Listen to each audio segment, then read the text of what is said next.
अजीज़ दोस्तों नमस्कार। अजीज़ दोस्तों, मेरे प्रिय मित्र अजीज़ दोस्त तुफैल विनय कृष्ण चतुर्वेदी साहब आजकल यूनाइटेड किंगडम के दौरे पे हैं, लंदन आए थे। कल उनके साथ एक अच्छी शाम बीती। मेरे लंदन के भी एक मित्र हैं गौरव महाना जी, वो भी साथ थे और एक अच्छी शाम। तुफैल भाई एक बहुत ही ज़बरदस्त शख्सियत हैं, उनके साथ काफ़ी अच्छी शाम गुजरी। अजीज़ दोस्तों, मेजर ने कंपनी के साथ मेरी बेटी को उठाया। एक महीने बाद मेरी बेटी की शादी थी। मैं कैंप में रखा हुआ था, बेटी को उठाकर कैंप में ले आए। मैं बाप हूँ, बाप। हम जो मजलूम है, शायद तुम्हें आवाज सुनाई नहीं दे रही है, मैं बाप था। मेरे सामने 30 फौजी ने उसके साथ गलत किया। मुझे वहां से शिफ्ट करके जेल भेजा। जेलर से मैंने कहा मुझे फांसी की सजा दे दो।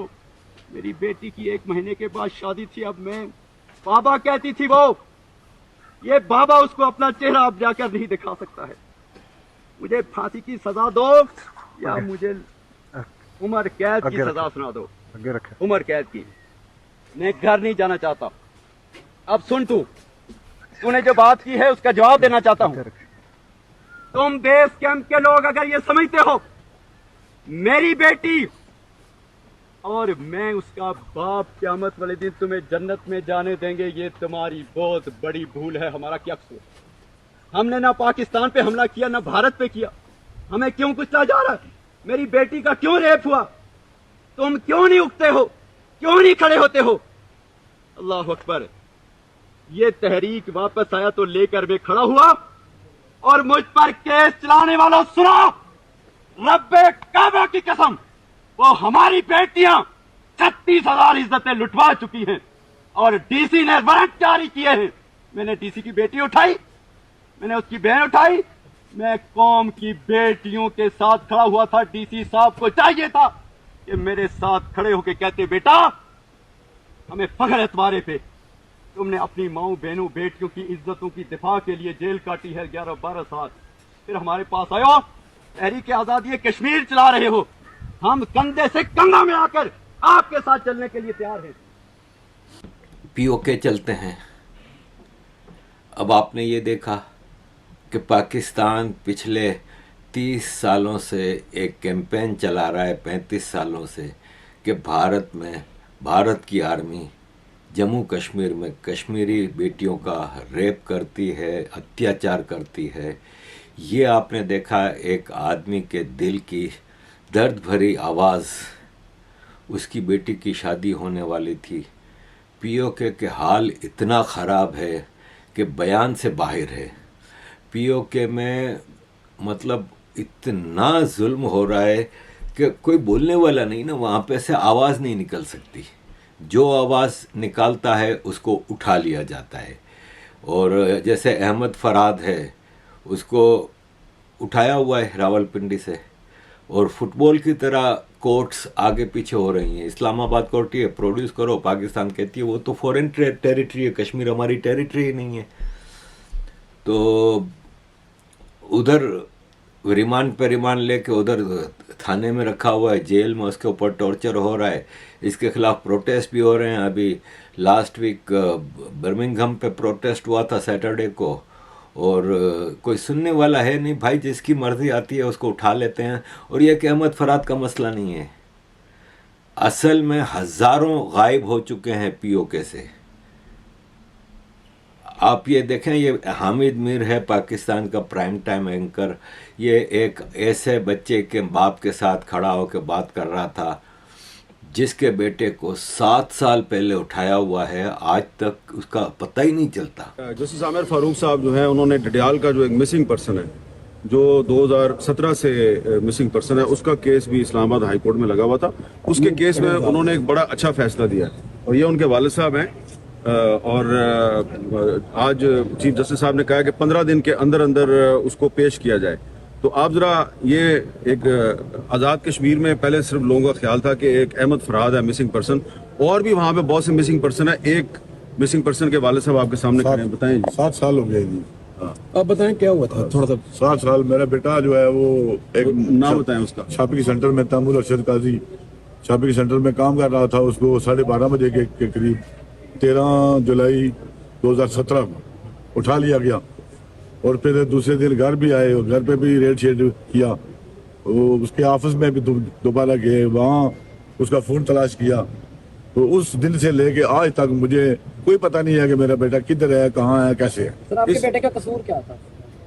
कसूर तो यही बताएंगे। इसमें जो सबसे अहम बात है वो ये है कि जो commission for the missing persons है उसने उसकी तैमूर की रिकवरी के लिए 2021 में 28 अप्रैल 2021 में लेटर लिख दिया कि ये बंदा सीटीडी ने उठाया हुआ है और इसको हमारे पास 2 हफ्ते के अंदर पेश करें।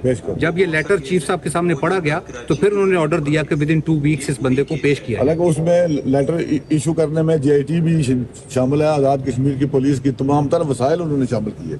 तो ये 2017 में जब उसको उठाया गया आज़ाद कश्मीर से तो मुस्लिम लीग नून की हुकूमत थी। 2021 में जब उसका commission for the missing persons ने प्रोडक्शन ऑर्डर जारी किया तो PTI की हुकूमत थी। अब 2024 में इस्लामाबाद हाई कोर्ट के चीफ जस्टिस आमिर फारूक साहब ने 15 दिन में उसको पेश करने का हुक्म दिया है। तो दोबारा मुस्लिम लीग नून की हुकूमत आ चुकी है और मुझे उम्मीद है कि 15 दिन बाद उसको पेश कर दिया जाएगा। ऐसा ना हो कि कुछ अरसे के बाद जब दोबारा इस केस की हेयरिंग हो तो कोई और हुकूमत आ चुकी हो। Thank you.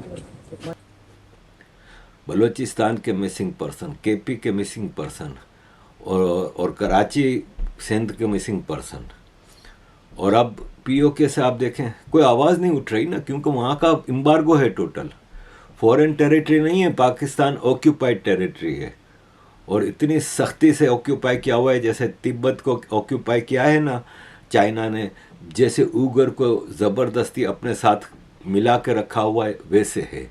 लेकिन अब POK के लोग उठ रहे हैं, ये जो आवाज़ें उठ रही हैं ये अब पाकिस्तान को चैन से बैठने नहीं देंगी। पाकिस्तान की सरकार को, आर्मी को अब जवाब देना पड़ेगा और नहीं तो फिर सिविल वार है। ऑलरेडी बलूचिस्तान KP में है, POK गिलगित बल्तिस्तान में भी शुरू हो जाएगी। ये देखें ना, जैसे एक सरकारी गाड़ी थी, उसमें वहाँ का एक सरकारी गाड़ी में कुछ लड़के थे, अंसर अब्दाली, उसके PA और कुछ आवारा लड़के थे। वो वहाँ पे एक इलाके में चक्कर लगा रहे थे तो एक लड़के, वहाँ के लोकल लड़के ने उसको रोका गाड़ी को, बोला सरकारी गाड़ी में इधर क्यों घूम रहे हो। तो वो जो सरकारी ऑफिसर के जो लड़का था अंसार अब्दाली, वो उसके बाप के PA के लोग निकले और उस लड़के फरहान को मारने लगे। फरहान अपनी बाइक से नीचे गिर गया, उसके हाथ की उंगलियां भी टूट गईं। बहुत ज़्यादा शोर हुआ तो फिर इलाके के लोग आए और उन्होंने उस गाड़ी का कचूमर निकाल दिया। तो ये है कि अब POK के लोगों का गुस्सा बर्दाश्त से बाहर हो गया है। अब पाकिस्तान आर्मी जैसे चाहेगी वैसे नहीं कर सकेगी। अजीज़ दोस्तों, थोड़ा चलते हैं क्रिकेट की तरफ। क्रिकेट में आजकल काफ़ी पाकिस्तान के ऊपर लेदे हो रही है और जब आप ये प्रोग्राम देख रहे होंगे तो शायद फैसला शुरू हो जाएगा, क्योंकि अमेरिका आयरलैंड का मैच है और मेरी पूरी शुभकामनाएं अमेरिका के साथ हैं, जो कि ऑफ कोर्स एक इंडिया की B टीम है। पाकिस्तान के साथ धोखा हुआ है। इस ग्रुप में, ग्रुप A में इंडिया की 2 टीमें खेल रही हैं, एक अमेरिका के ग्रीन कार्ड होल्डर हैं और एक इंडिया की नेशनल टीम है। और इसके अलावा भी मैं हैरान था, मैं देख रहा था आज हॉलैंड का मैच था बांग्लादेश से, तो उसमें आर्यन, एक और इंडियन लड़का, उसने 2 विकेटें ली, बेहतरीन बॉलिंग कराई और उसने जो विकेट ली उसका कैच करने वाला एक सिख, ये दोनों हॉलैंड के प्लेयर थे। तो मैं बैठ के सोचने लगा कि इस वर्ल्ड कप में 3 मुसलमान देशों की टीमें हैं, पाकिस्तान, बांग्लादेश और अफ़गानिस्तान। इसके बावजूद मेरा ख्याल है कि इस वर्ल्ड कप में मुसलमानों से ज़्यादा हिंदू खेल रहे हैं। अमेरिका की पूरी टीम तकरीबन हिंदुओं पे है, फिर हॉलैंड, ओमान और काफ़ी सारी टीमों, फिर वेस्ट इंडीज़ में काफ़ी हिंदू हैं। तो काफ़ी सारे हिंदू खेल रहे हैं मुख्तलिफ़ टीमों की तरफ से, युगांडा में भी हैं। तो इस तरह बड़ा एक Indian versus the rest of the world एक वर्ल्ड कप चल रहा है। अजीज दोस्तों, पाकिस्तान के हवाले से बताऊं कि ये जो हरामखोर पाकिस्तानी खिलाड़ी हैं जो अय्याशियों में लगे रहते हैं, लेकिन जब परफॉर्मेंस की बात आती है मेन टीमों के सामने तो कचूमर निकल जाता है। अमेरिका जैसी टीम से हार गए, कनाडा जैसी टीम से बिल्कुल ही मतलब 52 बॉल पे 50 बनाई, वर्ल्ड रिकॉर्ड बनाया रिजवान ने। रिजवान के बारे में आज तक ये समझ नहीं आई कि एक तो इसको चोट बहुत लगती है, इतना बड़ा एक्टर है, हर मैच में आप देखेंगे इसको चोट लगेगी, लेट जाएगा, कमर में दर्द होगी, फिर विकेट कीपिंग भी कर रहा होगा, फिर पाँव में मोच आ जाएगी, फिर इसका पट्ठा चढ़ जाएगा। लेकिन आज तक हैरान हूँ मैं कि ये बाहर नहीं जाता चोट लगने पे, थोड़ी देर ड्रामा करता है, आराम कर लेता है, टाइम गेन कर लेता है, फिर वापस वो खड़ा होकर उछलना शुरू कर देता है। एक पाकिस्तान में सरफराज जैसे best wicket keeper, captain, batsman को हटा के इसको लाया गया है सिर्फ इसलिए कि ये हाफिज़ कुरान है और अल्लाह अल्लाह करता है और नमाज़ें पढ़ता है और इस्लाम की अच्छी तबलीग करता है, तो फिर इसको लाया जाता है। वरना ये पाकिस्तान के और एक दुनिया का बेस्ट बैट्समैन बाबर आजम, रिजवान और बाबर आजम पाकिस्तान टीम का कैंसर हैं। अजीज़ दोस्तों, सिकंदर बख्त एक हमारे कराची के फास्ट बॉलर थे, आजकल एक्सपर्ट बने हुए हैं। इन्होंने कहा था जब पाकिस्तान इंडिया का मैच हुआ था कि इंडिया अमेरिका से जानबूझ के हार जाएगी ताकि पाकिस्तान टूर्नामेंट से आउट हो जाए। तो ये आपको माइंडसेट पाकिस्तान के खिलाड़ियों का नज़र आएगा और इनके अंदर जितनी गंद भरी हुई है। इंडिया ने अमेरिका को हरा दिया, इंडिया इन चक्करों में नहीं पड़ता भाई, ठीक है ना, कि पाकिस्तान आगे आएगा भी तो आगे भी इंडिया मारेगा। 2007 के वर्ल्ड कप में भी ग्रुप में भी इंडिया ने मारा था, फाइनल में भी इंडिया ने मारा था, तो ऐसा नहीं है। लेकिन इनके गंद का क्या करें।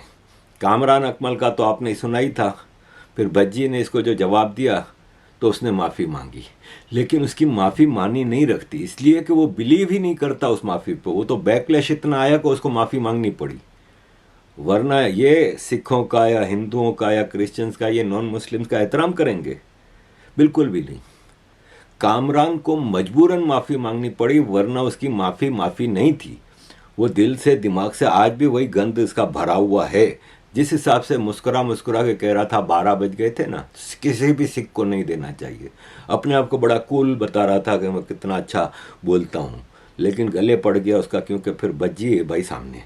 इसी तरह एक पाकिस्तान का एक्स क्रिकेटर है इजाज, जो अपना बम बाहर निकाल के बैटिंग करता था। जी, मैं सिर्फ ये कहना चाह रहा हूँ कि आप ये गौर करें कि आपकी क्रिकेट जो है इस वक्त जो है वो 80% जो क्रिकेट है आपकी वो चलेगी है रिमोट एरिया में या केपी में। अगर आप सिंध की टीम बनाते हैं तो उसके अंदर 6 से 8 प्लेयर जो हैं वो पठान होते हैं, तो उनके पास ना एजुकेशन है, ना उनके पास कोई एक्सपोजर है। वो सुबह उठते हैं या दोपहर को अपने वालद के साथ या चचा के साथ, भाई के साथ नमाज पढ़ने जाते हैं और घर आ जाते हैं, और उसके वो घर से बाहर नहीं निकलते। जब प्रेशर आता है ऐसा, तो उसमें आके इनकी नफ्स उनके साथ नहीं होती। उसने पठानों के खिलाफ बात की। देखें, पाकिस्तान की टीम में मैं भी कहता हूँ पंजाबी पख्तून टीम है, लेकिन मैं कभी ये नहीं कहता कि पख्तून अनपढ़ हैं, जाहिल हैं, ये हैं वो हैं। आप इसकी ज़बान देखें ना, मतलब ये इनका लेवल ऑफ इंटेलेक्ट है। ये वो खिलाड़ी हैं सिकंदर बख्त और इजाज़ अहमद और कामरान अकमल, जिन्होंने 10-10, 20-20 साल क्रिकेट खेली है, इंटरनेशनल लेवल पे पूरी दुनिया में गए हैं। तब तो आपका इंटेलेक्ट लेवल थोड़ा बढ़ना चाहिए। मैं बिल्कुल भी इजाज़ अहमद के इस बयान को घटिया समझता हूँ। इंतहाई बदबूदार बयान था, ये गलत बयान था। और ये सब पाकिस्तान के क्रिकेटर जिन्होंने पाकिस्तान का नाम डिबोया है, तो उसमें क्रिकेट क्या पूरा पाकिस्तानी सत्यानाश है। मैंने अपनी पिछली वीडियो में कहा था कि पाकिस्तान पूरा एक मेंटल अजाइलम सेंटर है, जिसमें सारे जहनी मरीज, सारे मेंटल केसेस बैठे हुए हैं पूरे पाकिस्तान का, चाहे वो पब्लिक है, चाहे वो सरकार है, चाहे वो कोई भी है। इसी तरह क्रिकेटर हैं। अब इनकी पेमेंट देखें, बाबर आजम को, रिजवान को और शाहीन आफरीदी को महीने का 60 लाख रुपया सैलरी मिलती है, मैच फीस और ये वो अलग। ऐड वगैरह के अलग 60 लाख रुपया महीने की सैलरी मिलती है। इनकी औकात है।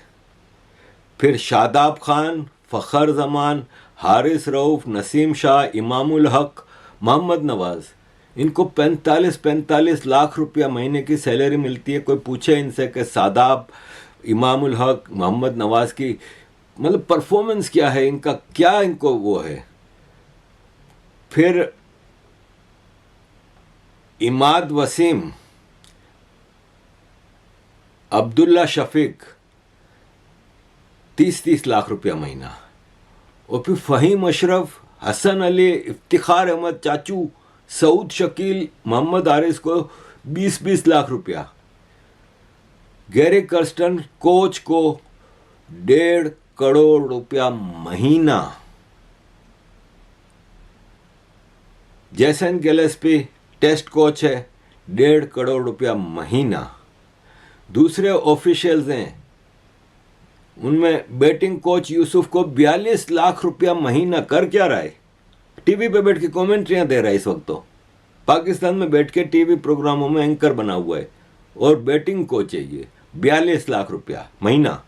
Saeed Ajmal spin bowling coach 28 lakh रुपया। मंसूर राना मैनेजर 15 लाख रुपया। सिक्योरिटी इंचार्ज इर्तिजा कोमेल 12 लाख रुपया। चीफ सिलेक्टर वहाब रियाज 35 लाख रुपया महीना। और जो चेयरमैन क्रिकेट बोर्ड है उसका प्रोटोकॉल और उसके फायदे पीएम से ज़्यादा हैं।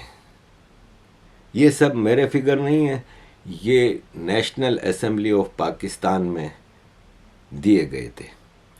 अजीज दोस्तों, एंड पे छोटा सा एक आपके सामने वो रखूँगा कि ट्रिनिडेड एंड टोबैगो, जहाँ पे वेस्ट इंडीज़ का कल मैच हुआ था